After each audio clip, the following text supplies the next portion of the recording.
राम राम जी मेरे दोस्तों। जय रामराज आह्वान मिशन। आओ चलो चलते हैं रामराज की यात्रा पर। और आज चर्चा करते हैं वीत राग की। राम राज्य में वीत राग, ये हमारी रामपन की बुक पार्ट 24 के पेज नंबर 8 पर लिखा है। वीत राग, इसको समझने के लिए हमें समझना पड़ेगा राग, वैराग और फिर वीतराग। जब इंसान को संसार से लगाव होता है तो कहलाता है कि संसार से उसे राग है, यानी कि उसमें उसका लगाव है। संसार में लगाव है तो उसको कहा जाता है राग। और अगर संसार से लगाव नहीं रहता है तो कहा जाता है वैराग्य, यानी कि लगाव नहीं है, संसार से वैराग्य। और तीसरी जो स्थिति है वह है कि ना तो संसार होने से कोई परेशानी है और ना संसार होने से कोई परेशानी है, तो यह कहलाता है वीतराग। अर्थात न तो राग होगा ना वैराग होगा, यही वीतराग है। यह एक आदर्श स्थिति है इंसान के आध्यात्मिक विकास के लिए एवं सच्चे सन्यासी के लिए। कितनी सुंदर बात है कि इस संसार में रहते हुए इस संसार से लगाव या ना लगाव या संसार से उदासीन स्थिति है तो भी ठीक, ना है तो भी ठीक। अगर हम देखें, विचार करें और चिंतन मनन करें, अपने भगवान को देखें, राम को देखें, कृष्ण को देखें, तो हमें पता चलेगा। और सच्चिदानंद को देखें, सद्गुणों को देखें, सत्संगों को देखें, तो हमें पता चलेगा कि सभी कहते हैं कि संसार से बंधन, बस यही बंधन है। और संसार के बंधनों से, इस माया के, क्योंकि संसार जो है वो माया है।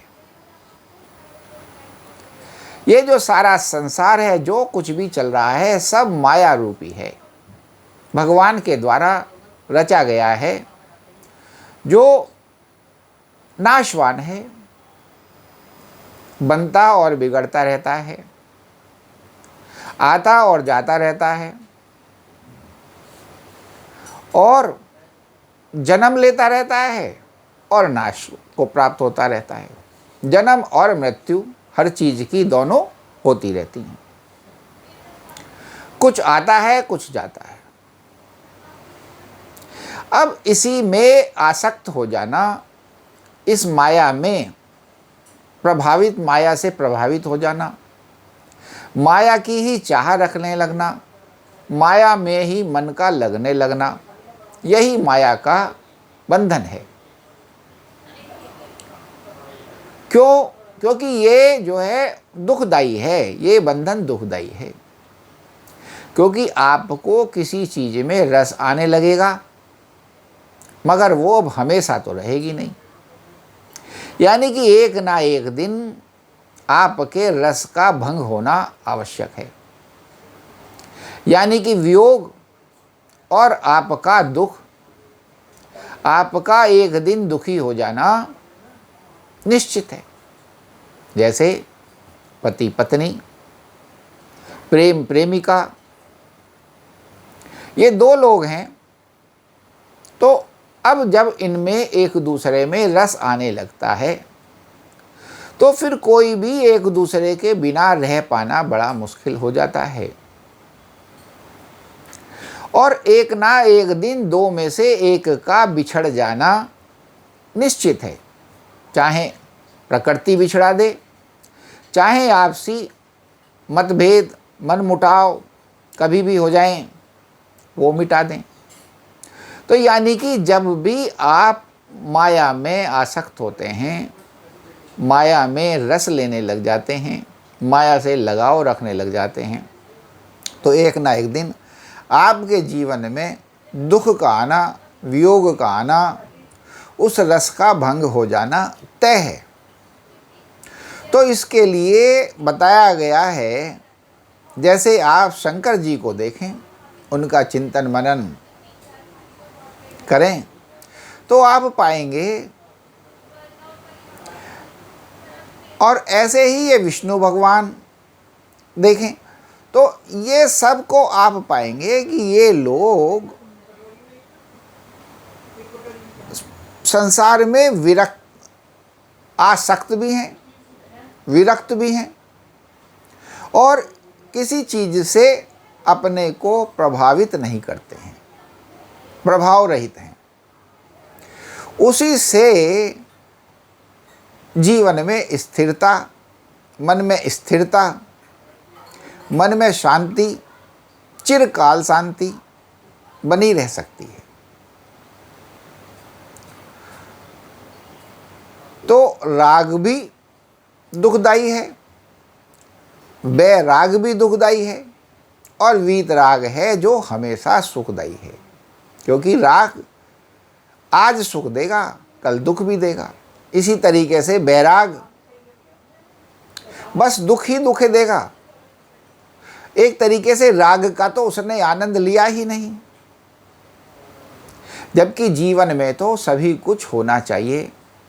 जीवन तो रंग भरा, रस भरा और शांत सुशील होना चाहिए। तो यही है, वीत राग को समझें और ना तो राग करें और ना वैराग करें। जो है सब भगवान की माया है, जो है सब भगवान की लीला है। और जब आप इस भाव में आ जाते हैं, ये जो भाव है हमेशा हमेशा के लिए रह जाने वाला, सुखदायी और निश्चिंता स्थिरता देने वाला है, वीत राग। इसको समझें और अपने जीवन में धारण करें। इस संसार का आनंद लें, आनंद दें, और कोई मतलब भी ना रखें, क्योंकि एक दिन ये छूट जाना ही है। इसी तरीके से भगवान का है कि भगवान का आनंद लें, भगवान जो करें उसी को एंजॉय करते रहें, उसी का रस लेते रहें, मगर किसी भी चीज़ में आसक्त ना हो। यही है जो आपके जीवन को निखार देता है। आओ मेरे दोस्तों, स्वयं को वीत राग से भरकर सच्चिदानंद की स्थिति को प्राप्त करें, राम बने और जीवन में अपने रामराज बनावें, स्वयं भी सुख लेवें और दूसरों को भी सुख देवें, और ऐसा सुख देवें जो कभी ख़त्म ना हो। और ऐसे से हो जाता है। जोर से बोलें, जय रामराज, जय श्री राम।